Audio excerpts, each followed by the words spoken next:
In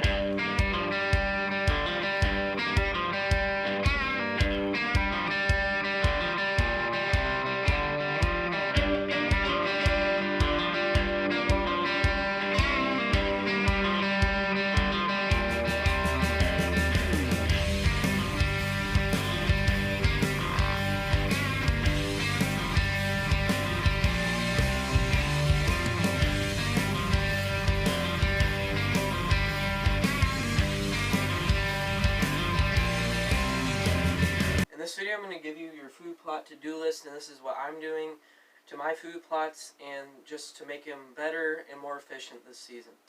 So I'm really excited to start getting out in the woods and start doing habitat work and stuff like that, but right now I'm leaving the woods alone for about 3 weeks, and so I'm probably halfway there, and so that way I can find some sheds and I'll have more trail camera pictures. And so that's what I'm doing right now in the woods, but I'm just getting into spring and getting ready. And there's a lot of stuff you can do to your food plots right now. There's a lot of stuff that you can plant pretty soon, and I'll go through that, like switchgrass planting in another video. But I'm going to show you a food plot to-do list, something that is year-round that you can do. And so we're going to go right into the first one, and that's food plot prep. And so seeds, spray, etc.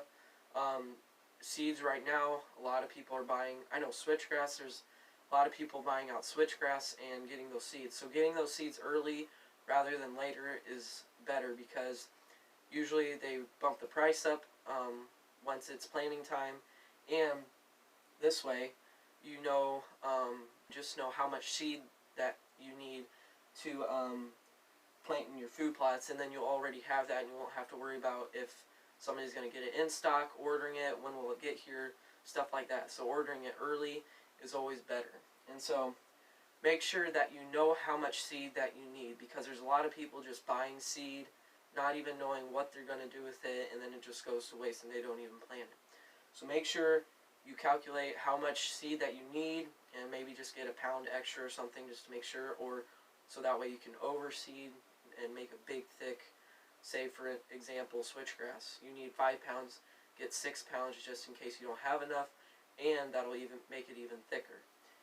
And so that's number one. Now number two is sprayings, April, May, and July. So I'm going to be spraying my switchgrass soon. This isn't a switchgrass video, but just I'm going to be spraying my switchgrass soon in March, but I'm also going to be able to spray soon after that in my food plots. And so switchgrass has a lot more spraying that needs to be with it. But back to food plots, April, May, and July are when you should spray.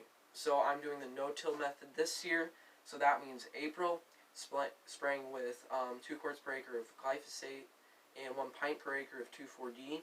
2,4-D is a pre-emergent, glyphosate is a post-emergent. So 2,4-D kills new weeds that are coming in. That's why I'm doing it in March, because that's when spring growth comes up, and glyphosate just for an extra kill.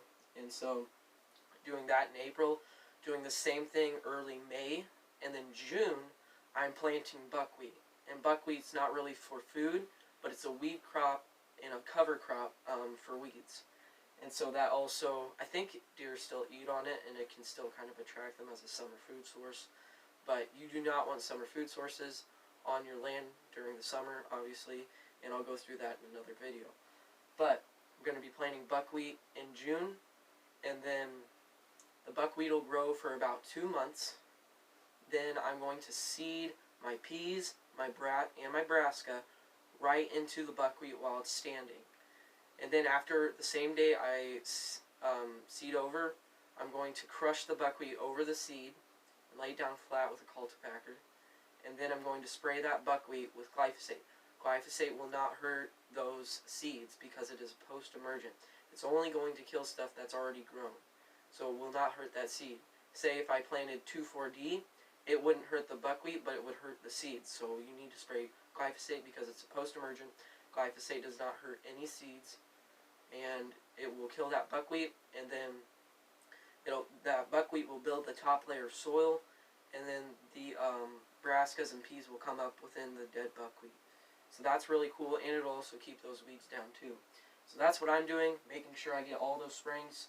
2 quarts per acre of glyphosate, 1 pint per acre of 2,4-D in April, May, and just glyphosate in July. And so then number 3, clearing and expansion to your food plots.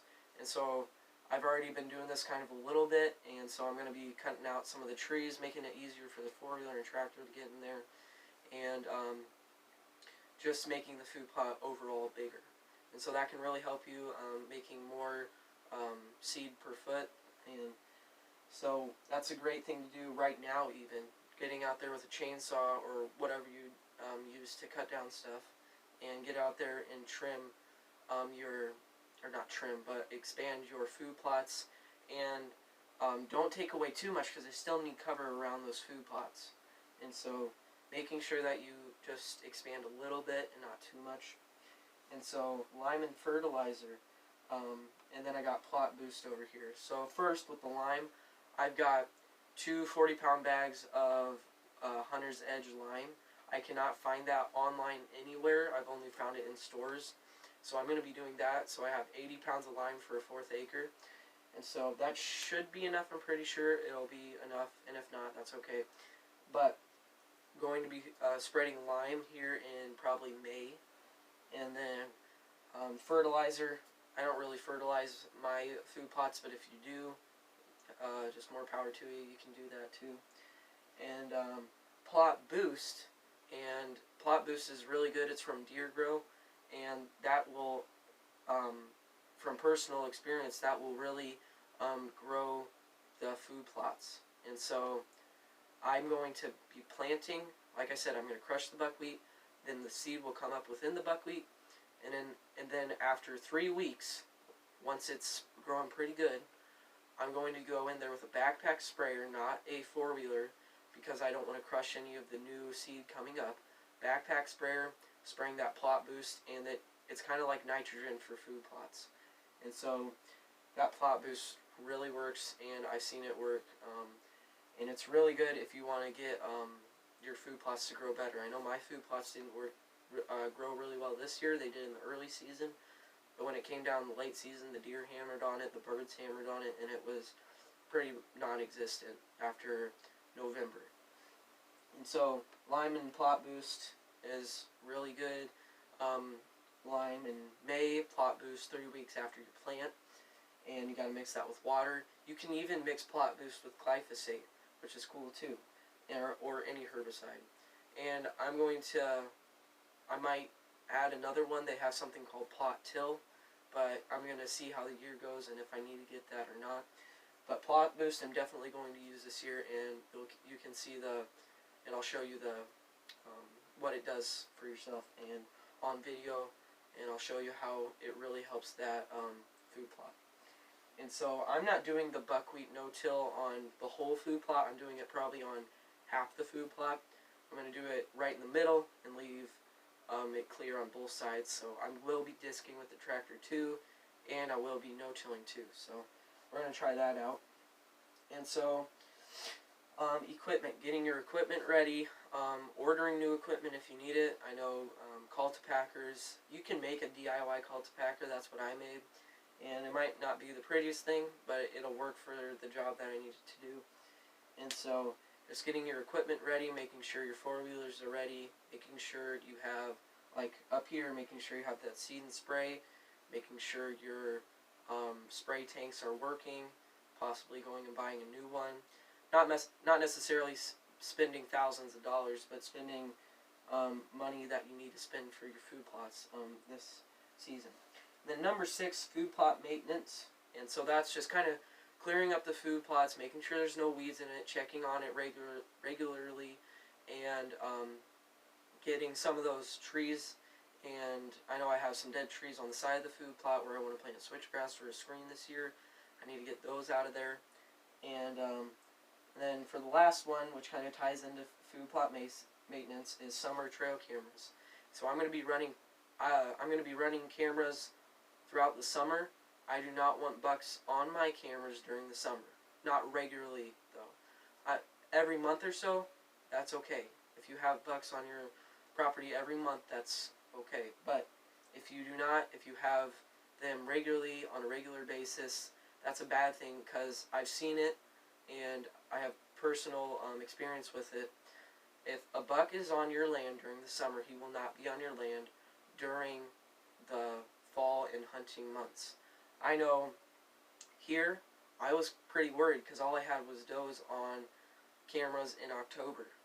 And then October 12th hit, annual whitetail shift. I have a video on that if you want to check that out. But the annual whitetail shift is a real thing, and those bucks just filtered in. I had numerous bucks on camera after that whitetail shift. The whitetail shift is when they transition from their summer habitat to their fall habitat, because they cannot have summer habitat in the fall, obviously, and it won't hold them, and they could die in that summer habitat. So making sure you have summer habitat for deer. And kind of back to the summer trail cameras, you cannot pattern, you can have summer patterns, but those summer patterns are not going to be those fall patterns. I just like seeing deer in general. That's why I'm setting up trail cameras during the summer. I just like to see what kind of bucks are there. Probably going to put them out in May, see if I know the bucks, if I'm familiar with the bucks, and just all around keep an eye on them. And so hopefully that helps you. And spring's coming soon, planting season's coming soon. I can't wait to get out there and plant. Have a lot of stuff to plant that I'm really excited to plant. And so hopefully all these lists and checklists, just things to do for your food plots right now and throughout the year, are really crucial to making sure that you have a good food plot this season and for seasons to come.